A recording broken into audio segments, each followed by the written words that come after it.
लेकिन जब हमारी बात वहां के राजा महाराजा श्री यशवंत विक्रम सिंह जी से हुई कि हमारे इतिहास साथ छेड़छाड़ हो रहा है, सरकारें हमारे साथ ऐसी कर रही वोट की राजनीति के चक्कर में, हमने कहा महाराज हमारे राजपूतों का इतिहास बहुत पुराना है, अगर हमारे इतिहास साथ छेड़छाड़ कोई करेगा, वो चाहे ब्लॉक अध्यक्ष हो, ब्लॉक प्रमुख हो, विधायक हो, मंत्री हो, स्वयं प्रधानमंत्री क्यों न, उससे भी दो हाथ करेंगे, लेकिन इतिहास को मिटने नहीं देंगे। छत्री सम्राट मेयर भोज प्रतिहार को गुर्जर बनाने की कोशिश की गई। अभी इसी आने वाले 18 अक्टूबर को छत्री सम्राट मेयर भोज प्रतिहार जो लक्ष्मण जी के वंशज हैं, उनकी भी जाति बदलने की कोशिश की जा रही है। किसके लिए बदलने की कोशिश की जा रही है? मैं किसी समाज के खिलाफ नहीं हूं, किसी धर्म के खिलाफ नहीं हूं, मैं भाईचारा चाहता हूं। भाईचारा 36 कौम लेकर चलने वाला छत्री समाज है। लेकिन अगर हमारे महापुरुषों की कोई जात बदलेगा, हमारे महापुरुषों के इतिहास से कोई छेड़छाड़ करेगा, तो चाहे सामने वाला कोई भी हो, हम उसे बर्दाश्त नहीं करेंगे। छत्री सम्राट मेयर भोज प्रतिहार का इतिहास इतना गौरवमयी रहा है कि 635 ईस्वी में जब मुगलों ने आक्रमण किया, इसी लक्ष्मण बंशी मेयर भोज प्रतिहार ने मुगलों का वो हाल किया कि 200 साल तक मुगल इस भारत में झांके तक नहीं, इतने ताकत इस तरह से गाजर मूली की तरह काटा था। मैं दूसरी बात कहना चाहता हूं कि इतिहास संरक्षण की लड़ाई में आला उदल, यहां पे बनाफर राजपूत भी आए हुए हैं। जितने बनाफर राजपूत हैं हमारे, बहुत सारे, जरा हाथ उठा दे एक बार। आला उदल बनाफर राजपूत थे बैठौली गांव बगल में, यहां पे बहुत सारे हमारे बनाफर राजपूत भाई आए हुए हैं। उनके लिए कहा जाता है कि बड़े लड़ैया मोहबा वाले, इनकी मार सही ना जाए, एक को मारे दुई मर जाए, तीजा खो खाए मर जाए। ऐसे आला उदल थे हमारे। उनकी भी जात बदलने की कोशिश की जा रही है, उनको अलग समाज का बताने की कोशिश किया जा रहा है। मैं छत्री बंधुओं को ये कहना चाहता हूं कि आज हमारी जो छत्री सम्मेलन यहाँ पे बैठक हुई है, इस बैठक का उद्देश्य मात्र इतना है, हमें अपनी ताकत नहीं दिखानी है, हमें अपनी एकता की बात करनी है। अगर हमारी एकता इनको दिखा, इन्होंने बना रखा था। लेकिन मैं कहना चाहता हूं, जिन लोगों को लगता था कि राजपूत समाज इकट्ठा नहीं होगा, वो अपनी आंखें के नीचे आ गया है और एक साथ मिलकर आने वाले टाइम में फैसला करेगा अगर हमारे खिलाफ कोई अत्याचार करेगा। अगर हम एट्रोसिटी एक्ट की बात करते हैं, तमाम राजपूतों पर हरिजन एक्ट लगाया जा रहा है, तमाम राजपूतों पे हरिजन एक्ट लगाया जा रहा है। ये कैसा एक कह दे कि फलाने ने हमको फलाने कह दिया, वो 6 महीने जेल के अंदर जाएगा, उसकी कोई जस्टिफाई नहीं है, कोई वेरिफिकेशन नहीं है, कोई सुनवाई नहीं है, सीधे अरेस्ट। ये कैसा देश, कैसा कानून है? हमारे समाज का युवा, जिस समाज का भाई अगर जेल के अंदर जाएगा, 6 महीने जेल के अंदर रहेगा, वो जब आएगा तो क्या वो अपराधी कहलाएगा या क्या कहलाएगा? आप डिसाइड करो। तो जब भी हमारे समाज पे अत्याचार होता है एट्रोसिटी एक्ट पर, हमारे समाज के नेता नहीं बोलते, उनकी वोट खराब हो जाएगी, वोट बैंक चली जाएगी।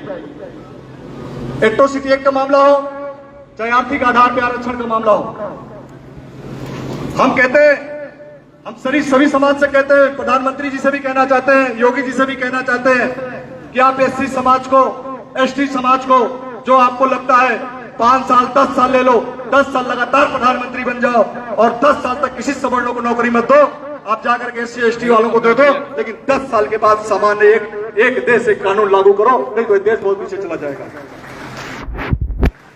हम कहां विरोध करते हैं?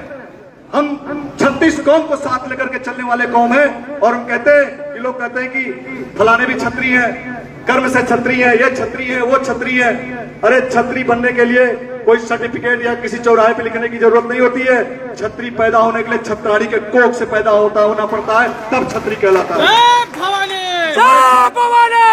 तुम्हारे छत्री कहने से नहीं, आज हर पूरा देश, हर समाज के लोग हम छत्री, हम छत्री, हम छत्री, जैसे लगता है रेवड़ी बट रही है। अरे छत्रियों के घर में पैदा होने के लिए और छत्री बनने के लिए रक्त से सींचे हुए हमारे इतिहास को पढ़ लेना, और छत्राणी के कोख से जब पैदा होना तब जाकर के छत्री कहलाओगे। हर कोई सिंह लगा रहा अपने नाम के आगे, हर कोई सिंह लगा रहा है। हम कंफ्यूज हो जाते हैं, कई ऐसे हमारे रिश्ते उल्टे सीधे हो जाते हैं। इस पे भी ब्रेक होना चाहिए। अगर हर समाज की अपनी जाति है, उनका अपना एक टाइटल है, तो राजपूतों की जो सिंह वाली जो टाइटल है वो केवल राजपूतों को होना चाहिए, बाकी किसी को नहीं होना चाहिए। इसके लिए भी कानून बनना चाहिए।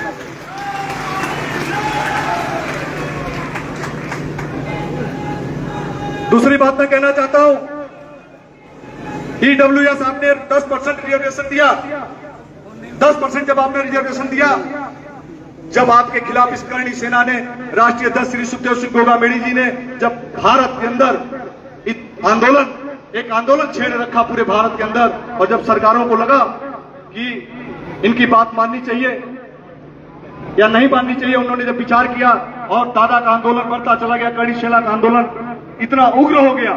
उग्र होने के बाद जब राष्ट्रीय अध्यक्ष ने डिसाइड किया कि हम किसको वोट दें, अब की बार हम नोटा दबाते हैं, और जैसे नोटा दबाया गया 3 स्टेट में इनकी सरकार चल गई और 10% आरक्षण आपको मिला, वो करणी सेना के राष्ट्रीय अध्यक्ष सुखदेव सिंह गोगामेड़ी जी का। आप उठा के भारत सरकार की गजट पेपर पढ़ लेना, ये किसी और संगठन, किसी नेता ने आवाज नहीं उठाया था। ये अगर कोई काम किया तो इस श्री सुखदेव सिंह गोगामेड़ी जैसे शेर बपस शेर ने किया, जो हमारे आपके बीच हमारा आपका नेतृत्व कर रहे हैं। करणी सेना जन जन तक आप जहां भी जाए, गांव जाए, शहर जाए, जिस समाज में जाए, कोई एक ऐसा व्यक्ति नहीं मिलेगा आपको जो ये कहेगा कि मैं करणी सेना को नहीं जानता। करणी सेना जन जन तक पहुंचाने वाले से महापुरुष, महावीर श्री सुखदेव सिंह गोगामेड़ी जी को मैं नमन करता हूं, वंदन करता हूं, उस मां को भी नमन करता हूं, कैसे वीर को पैदा किया। बात जब इतिहास की हो रही है, रिजर्वेशन की हो रही है, एट्रोसिटी एक्ट की बात हो रही है, तो बात ईडब्ल्यूएस की भी होनी चाहिए।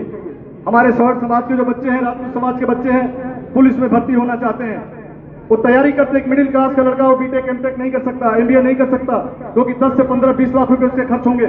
एक गरीब माँ बाप का बच्चा कैसे खर्च कर सकता है? डोनेशन दिलाने के लिए भी लोगों की सिफारिश करने पड़ते हैं। तो जो साधारण एक पुलिस में भर्ती होना चाहता है, अगर उसकी उम्र 22 साल डिसाइड है कि 22 साल के अंदर आप पुलिस में भर्ती नहीं होते तो आपकी वो एज ओवर हो गई, लेकिन दूसरे समाज को आप 25 साल देते हैं, एससी एसटी को 27 साल देते हैं। ये राजपूतों के बच्चों को 22 साल में बुढ़ा करने का कौन सा सर्टिफिकेट पास कर दिया है कि दूसरे समाज को 7 साल दोगे और हमारे समाज को 22 साल दोगे? इसकी आवाज कौन उठाएगा? हम यही कह रहे हैं। हम जहां भी जाते हैं कहते हैं, तो कई नेताजी लोग नाराज हो जाते हैं हमसे, ये तो समाज को बांट रहा है। हम कहते हैं कि नेताजी, हम आपको एक बार ही नहीं, जब तक जिंदा रहेंगे हम आपके चरण चूमेंगे, जाके एक बार सदन के अंदर अपने छत्रत्व का बुलंद परचम पहरा दो, मैं आपका चरण चूमूंगा। लेकिन आप वहां नहीं जाके बोलेंगे कि वोट खराब हो जाएगी। तो बहुत सारे अभी हमारे यहां पक्का मैं कहना चाहता हूं, छत्री भाइयों से, बहनों से कहना चाहता हूं कि आज जो आपने एक दिन का समय दिया है इस छत्री महासम्मेलन में, मैं आपको वादा दिलाता हूं, मैं बहुत बड़ा कोई सुरमा तोप या कोई बहुत बड़े बिजनेसमैन या बहुत बड़े बाप का बेटा नहीं हूं, किसी राजनेता परिवार से नहीं आता हूं, लेकिन आपको कहना चाहता हूं कि अगर आप एक कदम मेरे साथ चलोगे तो आज आके स्वर्ग से अपने शरीर का एक रक्त बहा देगा। आपको ये मैं गारंटी के साथ आपको कहना चाहता हूं। दूसरी बात मैं कहना चाहता हूं, मैं बहुत लोगों से मिला अभी बनारस के अंदर, बहुत सारे सम्मानित लोगों से मिला। यहाँ पे बहुत सारे डॉक्टर्स आए हुए हैं हमारे सम्मानित, बहुत सारे गार्जियंस आए, प्रोफेसर आए, टीचर्स आए हुए हैं। लेकिन उसी बीच में मैं पूर्व एमएलसी माननीय श्री आदरणीय ब्रिजेश सिंह जी से भी मैं मिला था। ये मेरा सौभाग्य था, मैं उनसे पहली बार मिला था। लेकिन मैं आप सभी के साथ कहना चाहता हूं, हो सकता है किसी का राजनीतिक या व्यक्तिगत कुछ हो सकता है, लेकिन मैं आप सभी के सामने कहना चाहता हूं कि मैं अपने 4 साल के सामाजिक संगठन के अंदर बड़े बड़े लोगों से मैं मिला हूं, लेकिन जिस तरीके का व्यक्तित्व माननीय ब्रिजेश सिंह जी का था, वैसा आज तक मैंने व्यक्तित्व किसी का नहीं देखा। उनके एमएलसी साथ में एक जोरदार तालियों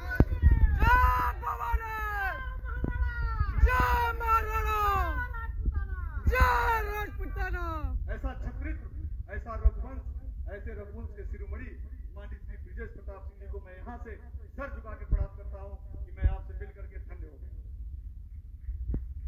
उन्हीं के पुत्र श्री सिद्धार्थ सिंह जी यहाँ पे बैठे हुए हैं। मैं चाहूंगा भैया एक बार से निवेदन करूंगा, एक बार खड़े हो जाए लोग, आपका भी थोड़ा सा अभिवादन कर दें। भैया के लिए भी एक बार जोरदार ताली बजा दिया।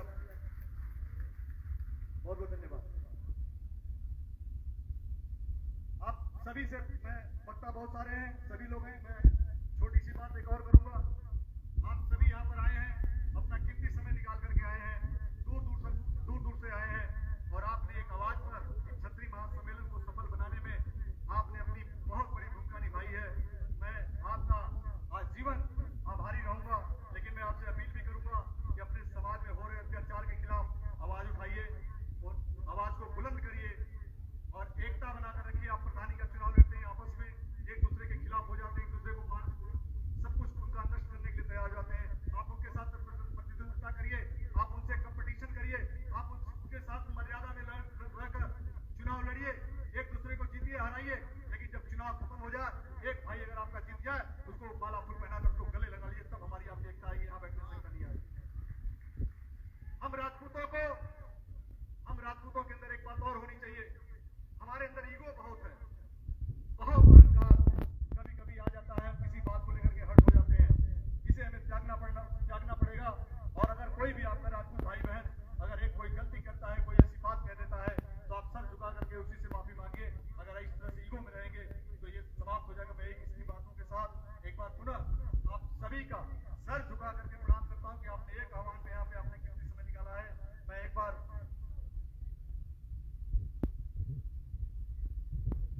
एक बार मैं राष्ट्रीय अध्यक्ष दादा श्री सुखदेव सिंह गोगामेड़ी और सम्मानित मंच सभी का मैं एक बार आभार प्रकट करना चाहता हूं, धन्यवाद देना चाहता हूं कि आप सभी ने मुझे आशीर्वाद दिया और अपना आशीर्वाद बनाए रहिए।